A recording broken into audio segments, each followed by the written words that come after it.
Saw AngloGold Ashanti shares fall by more than 3% this after the mining giant reporting a 28% plunge in full-year adjusted headline earnings per share. That's to 239 US cents. The drop is attributed to wildcat strikes at its South African mines.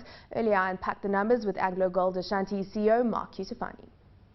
I'm disappointed. Obviously, the fourth quarter, we came in at $7 million against a target of 300. Had we made those numbers without the strikes, it would have been up there with our best performance. So disappointed, but at the same time, the foundations are there. We've got a great future, so proud of what we've achieved. A little disappointed to finish it on that way, but these things happen. Looking at your commentary around capital deployment, obviously you've been watching that for some time now. Coming in at the projection is $2.1 billion for 2013. Give us an idea of where you've significantly cut back on capital deployment or capital expenditure. Well, firstly, we've slowed some projects down. We've slowed our developments in Mali with the unrest and the uncertainties there. We've slowed some of the expenditures in the DRC. We've slowed a couple of things in South America and the US, just slowing a few things that are new studies and new projects. Cut a little bit out of Colombia, but still big commitment there.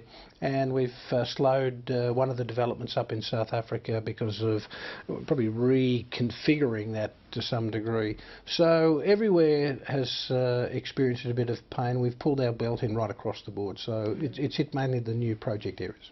When it comes to spending on exploration and feasibility studies, of course, this is all about the future.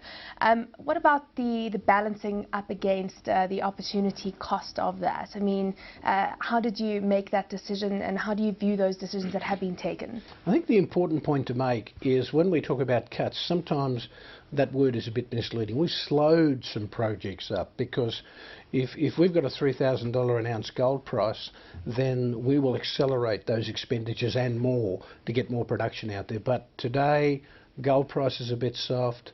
It's a bit tight in this 12 months because we've got 3 new projects that are being fully committed, being Tropicana, Kibali in the DRC and CC&V in the US. So they're drawing funds, plus we've got the 2 extensions here in South Africa at Moab and Penang.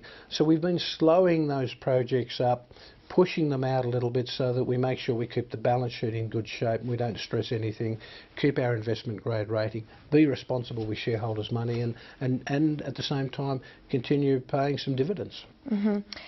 John Paulson, of course, one of the biggest shareholders of AngloGold Ashanti, has done some calculations on what the group could look like and what the share price could do if you split up South African and international assets, saying that the share could increase in value by 68%.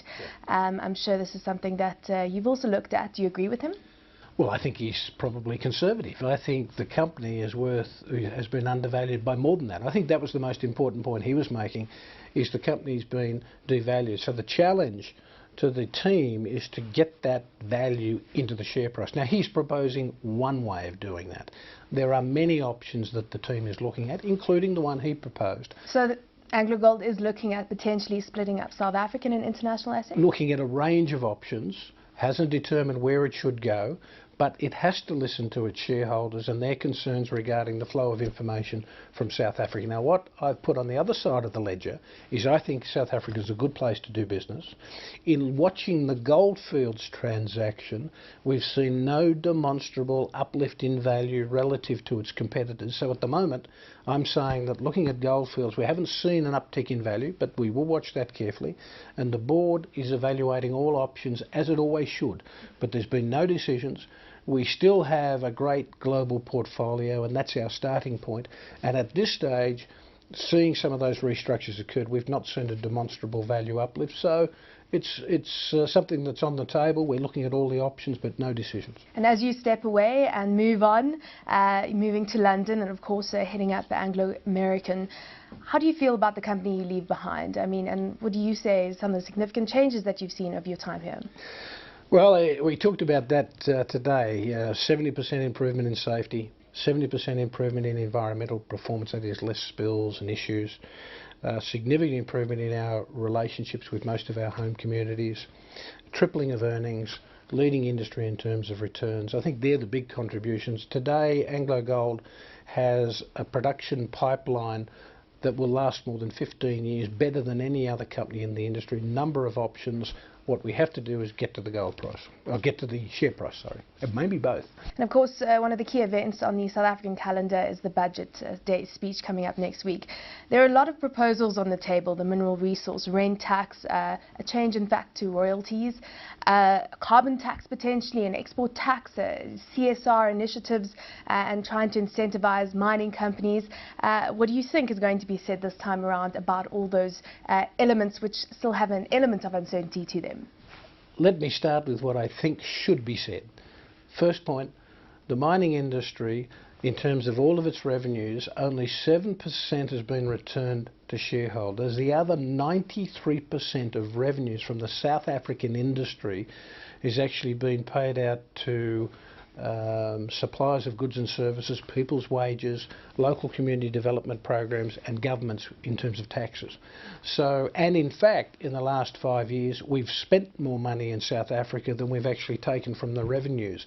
So the mining industry has been a net importer of cash and capital in building the industry.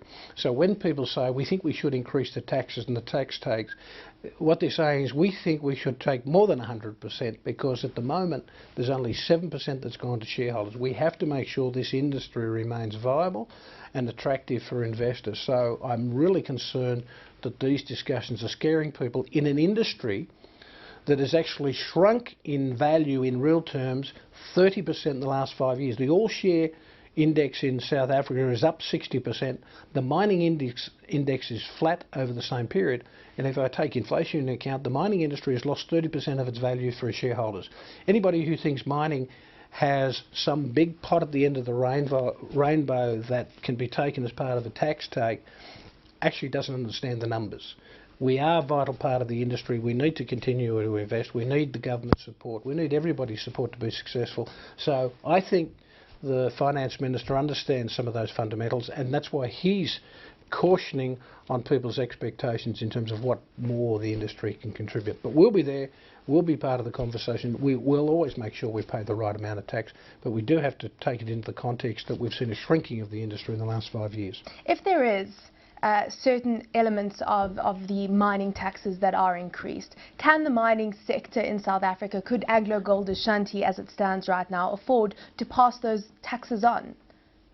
No, because who do we pass them on to? We're a price taker. So in terms of in terms of gold revenues, we don't get to determine what the price is, so we can't pass them on. At the end of the day, what it means is less employment and less community development programs, simply because you don't have the money.